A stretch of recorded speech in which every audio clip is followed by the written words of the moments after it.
Assalamualaikum warahmatullahi wabarakatuh. Semangat pagi, salam sehat, salam cuan. Kembali lagi bersama saya Hari Masita Sasmi. Saya dari Kantor Perwakilan Bank Indonesia Provinsi Sulawesi Barat. Nah, pada kesempatan pagi ini, kita mau ngobrol-ngobrol nih tentang ngebut bareng-bareng makin cepat dengan perluasan elektronifikasi. Nah, tentunya dengan kesempatan yang spesial ini, saya punya bintang tamu nih tentang financial storyteller ya. Ya. Namanya Mas Gibran, oke. Mas Gibran mungkin boleh diceritain Mas Gibran ini asalnya dari mana, terus mungkin sampai Mamuju ini gimana Mas perjalanannya? Jadi saya itu sebenarnya stay di Jakarta, Mas. Saya mau perkenalan diri dulu. Assalamualaikum warahmatullahi wabarakatuh. Terima kasih untuk kesempatannya, Mas Harimas. Ngomongin soal background-nya itu sebenarnya saya dulu itu seorang jurnalis ya. Jadi ketika ngomongin soal finansial, saya itu dapatnya di salah satu kantor saya yang dulu, jadi memang bergeraknya di media ekonomi dan bisnis, jadi background-nya itu dapatnya dari situ. Tertarik banget dengan dunia keuangan, khususnya mungkin kalau kita lihat dengan industri jasa keuangan yang semakin berkembang.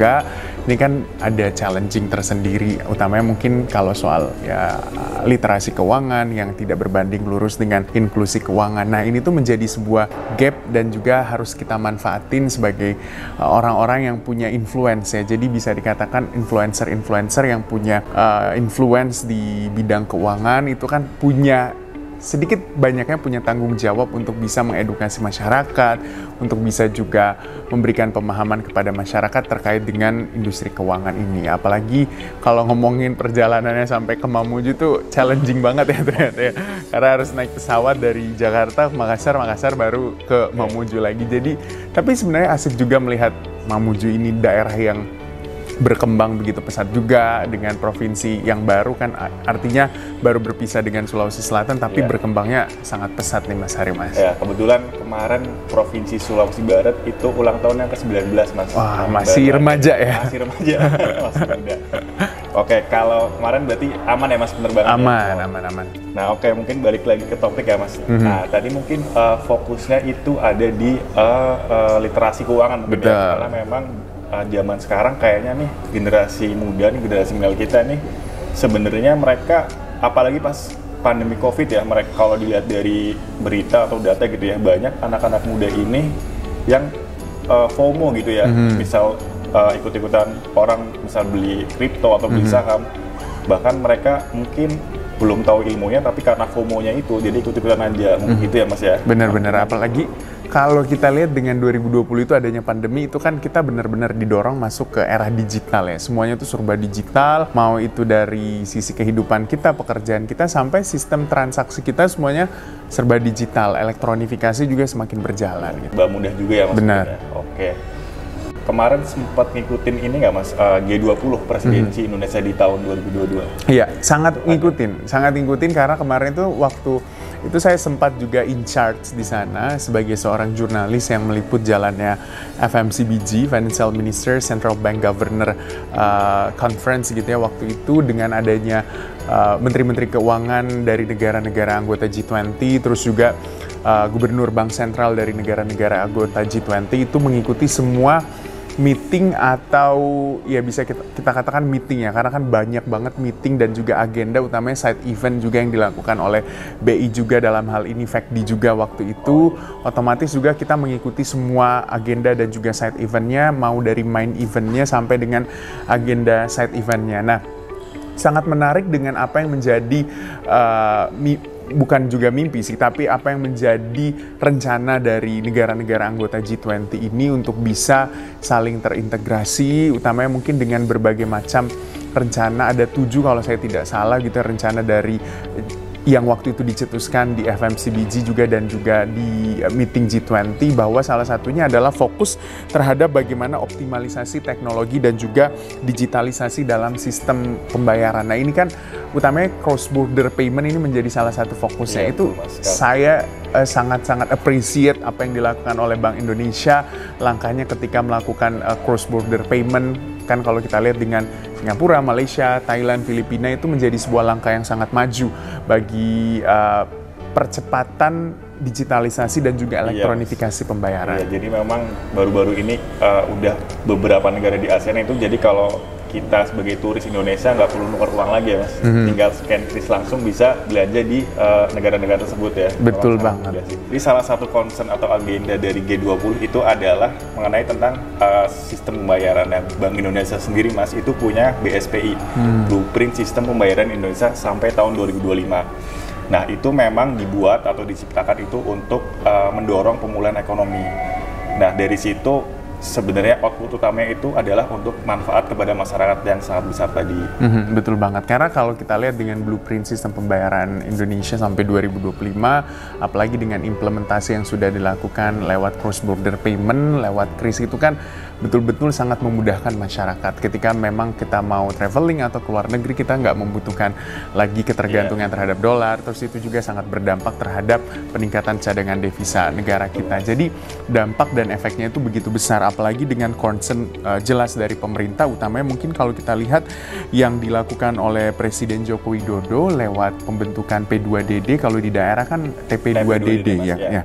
Ini ada dasar hukum yang jelas ya lewat Kepres nomor 3 tahun 2021 tentang satuan tugas percepatan dan perluasan digitalisasi daerah, dan juga ini dikuatkan oleh apa yang dikatakan Pak Menko Perekonomian Pak Erlangga Hartarto, yang mengatakan bahwa dari digitalisasi ini dan juga elektronifikasi sistem pendapatan daerah ini sangat-sangat mendorong pendapatan asli daerah 11,1% kalau saya tidak salah peningkatannya per tahun yang dirasakan oleh daerah, karena kan semakin memudahkan juga bagi daerah-daerah ini untuk bisa dalam hal penerimaan daerah mereka. Jadi nggak ada lagi tuh alasan bagi masyarakat atau mungkin wajib pajak ketika mau menunaikan kewajiban mereka sebagai wajib pajak, dalam hal ini adalah pembayaran pajak bangunan, terus juga pajak kendaraan bermotor, dan juga retribusi lainnya yang bisa dipungut oleh pemerintah daerah. Dan ini sangat-sangat kita apresiasi karena di tahun 2023 juga dengan target bahwa 65% ya daerah-daerah di Indonesia itu atau pemerintah daerah sudah terdigitalisasi, dan juga ketika ini sudah terjadi atau sudah berjalan dengan baik dan benar, otomatis juga pemerintah daerah akan semakin meningkat pendapatan asli daerahnya karena channel-channel untuk pembayaran semakin banyak. Betul Mas. Jadi mungkin ini PR-nya nggak cuma dari masyarakat aja, tapi dari Pemda sendiri ya Mas ya. Betul. Jadi Pemda itu dituntut harus inovatif dan adaptif, jadi harus mengikuti perkembangan zaman. Nah, mungkin ini informasi aja Mas, di Sulawesi Barat juga kanal-kanal pembayaran untuk pajak itu sebenarnya udah digital Mas, udah lengkap. Nah gitu. Jadi sebenarnya mungkin perlu awareness gitu ya, dari sisi Pemdanya itu bisa memberikan sosialisasi kepada masyarakat bahwa kita udah punya nih kanal digital. Nah dari masyarakat sendiri juga harus mengikuti mungkin gimana sih caranya pembayaran digital, masyarakat juga harus tahu gitu ya. Oke, nah mungkin kalau ngomongin TP2DD bisa panjang diceritain. Benar. Oke, gimana kalau kita ini makan dulu Mas, kita cari makan siang. Ini udah jam makan siang, kita sambil nongkrong dan makan siang terus ngomongin TP2DD juga ini semakin seru sebenarnya. Oke.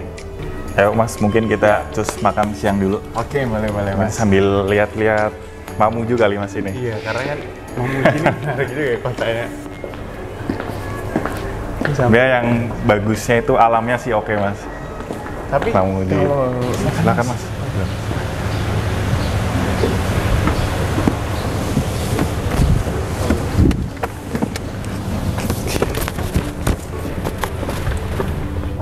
Jadi di Mamuju ini kalau wisata yang paling dekat Cikarangpuang Mas. Berarti harus nyebrang ke sana ya? Iya, naik kapal 15-20 menit lah. Udah pernah belum Mas? Kalau aku udah sering Mas. Kadang di sana ada sosialisasi kris juga sama CBP biasa. Karangpuang itu ini ya? Karangpuang ya dekat ini ya? dekat sini Mas. Karangpuang. Di sana kalau mau snorkeling juga surganya sih Mas di situ. Berarti di sana juga udah sistemnya itu pembayarannya pakai kris ya? Ada beberapa toko yang udah, ada yang belum juga. Nah makanya kita masih sering-sering gencar untuk sosialisasi ya, jadi masyarakat itu awareness sama krisnya itu lebih meningkat lagi. Oke, mungkin kayaknya udah sampai ya Mas.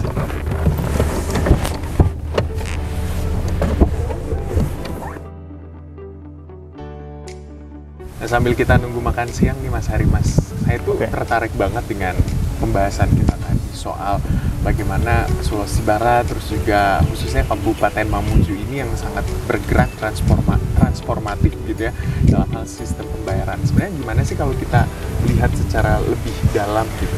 Oke, ngomongin elektronifikasi di Mamuju ya Mas ya. Mungkin kalau saya cerita elektronifikasi dari Sulbar dulu kali ya Mas. Jadi sebenarnya di Sulawesi Barat ini memang gitu ya Mas, memang transaksi digital ini khususnya KRIS itu terpusat di 2 kabupaten Mas. Pertama Kabupaten Mamuju sebagai ibu kota provinsi ya Mas. Kemudian yang kedua itu di Polman. Nah, jadi transaksi hingga triwulan 3 kemarin itu transaksi nominal KRIS itu mencapai 46 miliar Mas. Nah, sayangnya kabupaten-kabupaten lainnya tuh masih di bawah itu, masih jauh, mungkin ada yang di bawah 1M, ada yang di bawah 5M. Nah, itu makanya fokus kita ini sebenarnya mau keluar Mamuju untuk program-program sosialisasi tentang elektronifikasinya. Nah, kalau di Sulawesi Barat sendiri, dari seluruh kabupaten, jauh-jauh itu sebenarnya sudah digital. Namun, masih ada nih aspek yang bisa atau namanya room improvement lah. Nah, itu ada di aspek realisasinya. Nah, jadi itu bisa ditingkatkan. Salah satunya itu penggunaan KRIS. Jadi nanti orang ketika mau bayar pajak, apapun itu, misal pajak hotel, pajak restoran, itu karena sesuai data itu masih kebanyakan pakai teller. Nah, jadi kami mengharapkan masyarakat itu atau wajib pajaknya itu nanti bisa membayar pakai kanal-kanal digital lainnya. Karena dari Pemda sendiri itu sebenarnya udah tersedia Mas kanalnya. Nah, mungkin itu dari PR kita sih untuk meningkatkan semua penggunaan itu. Iya, penggunaan betul sekali. Apalagi awareness ya Mas, saya itu menggarisbawahi soal awareness masyarakat terhadap penggunaan sistem pembayaran digital dan juga elektronifikasi ini. Apalagi kalau kita lihat dengan semakin mudahnya begitu ya masyarakat untuk bisa melakukan tadi ya pembayaran kewajiban mereka, misalnya pajak bumi bangunan, pajak kendaraan bermotor, ataupun retribusi lainnya yang menjadi pendapatan asli daerah. Ini kan benar-benar ketika memang itu semua sudah terlaksana dengan baik dan benar, ini kan akan berdampak terhadap penerimaan atau pendapatan asli daerah. Betul Mas, iya. Apalagi dengan channel yang semakin mudah, misalnya bisa bayar lewat e-commerce, terus juga bisa bayar lewat KRIS, dan banyak lagi sistem pembayaran melalui digital ini tentunya harus mendapat awareness lebih dari masyarakat. Mungkin juga harus ada event-event yang dilakukan oleh pemerintah provinsi, kabupaten, kota yang bekerja sama juga dengan Bank Indonesia. Karena kalau kita lihat beberapa event-event di luar misalnya dengan sistem pembayarannya mulai dari pemesanan tiket sampai dengan pembayaran di venue-nya pun rata-rata sudah menggunakan KRIS. Nah, ini tuh ketika ada event seperti ini ya, Mas, ya, ada awareness tersendiri dari masyarakat untuk lebih ngeh atau lebih tahu gitu ya dari masyarakatnya Mas. Oke Mas, nah ngomongin event nih Mas, jadi sebenarnya baru-baru ini nih Mas, di bulan Agustus kita tuh Bank Indonesia tuh ada namanya PKN Mas, namanya Pekan KRIS Nasional. Jadi sepanjang pekan itu kita isi dengan acara-acara, kegiatan-kegiatan yang harus misal transaksinya harus menggunakan digital. Jadi memang tujuannya untuk meningkatkan keterbiasaan masyarakat gitu ya, user experience. Nah, di tahun ini kita kemarin selenggarakan itu di 2 kabupaten Mas, PKN itu. Di pembukaannya di Kabupaten Majene, kemudian penutupannya itu ada di Mamuju. Nah, pembukaan itu kita mecahin rekor muri Mas, itu mungkin suatu prestasi lah kalau bisa dibilang ya. Nah, jadi boleh cerita sedikit nih, rekor muri yang kita pecahkan itu Kantor Perwakilan Bank Indonesia Provinsi Sulawesi Barat bekerja sama dengan pemerintah daerah Kabupaten Majene dan juga Bank RKUD-nya, Bank BPD Sulsel Cabang Majene.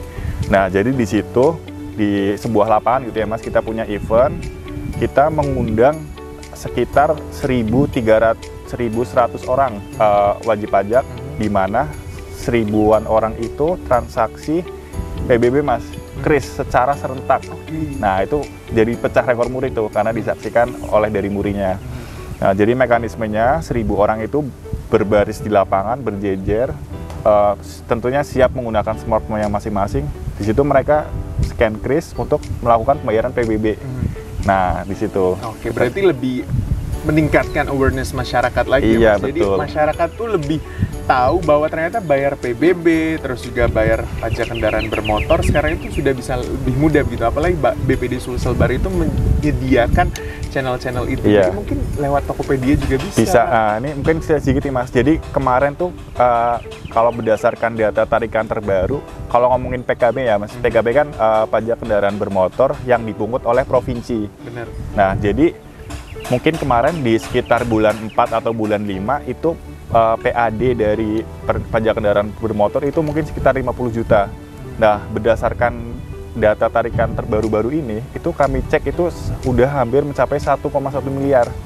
Jadi memang penggunaan pembayaran pajak melalui kanal digital, khususnya e-commerce tadi, itu orang udah bisa bayar pajak PKB melalui Tokped, kayak Shopee gitu. Jadi banyak alternatif pembayarannya. Dan itu terbukti meningkatkan PAD. Betul. Nah, ini terbukti meningkatkan PAD, otomatis juga membantu pemerintah daerah gitu ya dalam sistem elektronifikasi penerimaan daerah mereka. Jadi mungkin itu ya salah satu manfaat yang bisa dirasakan. Nah, tapi sebenarnya aku juga punya pertanyaan nih Mas, untuk Mas Gibran. Mungkin sebagai financial storyteller ya. Nah, dengan berbagai kemudahan yang kita dapat nih Mas, mungkin ada nggak sih Mas tips-tips gitu? Mungkin kan sekarang maraknya teknologi tentu pasti beriringan juga dengan maraknya kejahatan. Betul. Nah, kalau dari cybercrime sendiri, mungkin ada nggak pengalaman-pengalaman atau tips-tipsnya gitu Mas untuk anak-anak muda ini untuk menghadapi kejahatan digital gitu Mas? Iya, apalagi kalau kita lihat dengan peningkatan teknologi yang nggak bisa dibendung, ini sebuah bukan juga kewajiban, tapi mau tidak mau kita harus mengikuti era itu ya. Nah, terkait dengan cybercrime tersendiri kan itu sekarang banyak banget ya kejahatan di digital, mau itu penggunaan atau penyalahgunaan data pribadi, terus juga penipuan dengan berbagai macam modus. Ini benar-benar harus menjadi concern juga dari masyarakat, dari pemerintah, dan juga dari semua pemangku kepentingan atau stakeholdernya. Nah, melihat hal ini kita mesti mungkin agak sedikit flashback ke belakang dengan data yang dimiliki oleh Otoritas Jasa Keuangan. Di tahun 2022 itu tingkat literasi keuangan masyarakat Indonesia itu masih di angka 50%. Sementara tingkat inklusi keuangannya itu di angka 85%. Artinya ada gap ya Mas, gap ada sekitar 35%, di mana akses begitu ya terhadap layanan-layanan dari industri jasa keuangan itu lebih mudah sekarang kan, mau itu kita buka tabungan, investasi, pembayaran misalnya ya, pembayaran apapun yang menjadi kewajiban kita, ataupun mungkin mau buka deposito dan segala macamnya, itu kan semakin lebih mudah sekarang. Tapi di satu sisi tidak dibarengi dengan literasi keuangan yang baik. Iya, Nah, betul, otomatis dengan gap sebesar ini ada celah bagi orang-orang yang tidak bertanggung jawab untuk memanfaatkan hal itu. Apalagi misalnya ketika kita membuka aplikasi gitu ya, atau mungkin mendaftar di salah satu aplikasi layanan jasa keuangan gitu, misalnya mau buka investasi ataupun misalnya reksadana, pinjaman dan segala macamnya, itu kan sekarang bisa berbasis digital ya. Mungkin masyarakat itu harus benar-benar memperhatikan, membaca dengan baik dan benar terms and condition-nya. Ketika kadang orang kan scroll di asal centang-centang aja tuh Mas. Jadi harus diketahui masyarakat bahwa ketika kita sudah menyetujui terms and condition-nya, data-data kita yang sebelumnya menjadi data pribadi itu kan sudah bukan data pribadi lagi, bahkan data umum yang bisa dalam tanda kutip diperjualbelikan oleh oknum-oknum yang tidak bertanggung jawab. Sekarang kan modus kejahatan cybercrime itu udah banyak banget ya Mas, mulai dari SMS scam misalnya, WhatsApp scam, ngirimin undangan pernikahan, undangan palsu, APK dan segala macamnya. Nah, ini kan ketika masyarakat tidak tahu terus diklik, itu tuh semua data pribadinya atau semua kesedot data yang ada di handphonenya itu kesedot Mas, kan diambil oleh oknum yang tidak bertanggung jawab. Nah, ini makanya udah datang. Nah, baru tadi kita ngobrolin tentang digital Mas. Ini nih salah satu kemudahan kita bisa bayar pakai kris. Benar banget. Ini nih salah satu tempatnya ternyata udah menyediakan pembayaran melalui kris. Jadi kita tuh. Nah, Mas, ini totalnya berapa tadi Mas? 200.000 Mas. 200.000. Mungkin ini aku langsung nyontoin aja kali Mas. Pembayaran pakai kris. Scan aja langsung. Masukin nominal 200 ya. Sudah ya Mas ya? Nah, makasih ya Mas ya. Makasih ya Mas. Nah, itu Mas. Jadi semakin lebih mudah dan enak gitu untuk bertransaksi. Nggak perlu bawa uang cash, lebih mudah juga, nggak perlu nyari kembalian dan segala macamnya. Nah, mungkin gitu aja. Mungkin Mas Gibran ngobrol-ngobrol kita tentang makin cepat dengan perluasan elektronifikasi. Mungkin sekarang kita makan dulu kali Mas. Silakan. Siap. Ini mumpung cuacanya lagi bagus. Iya. Kita bebas. Haus nih sebenarnya Mas.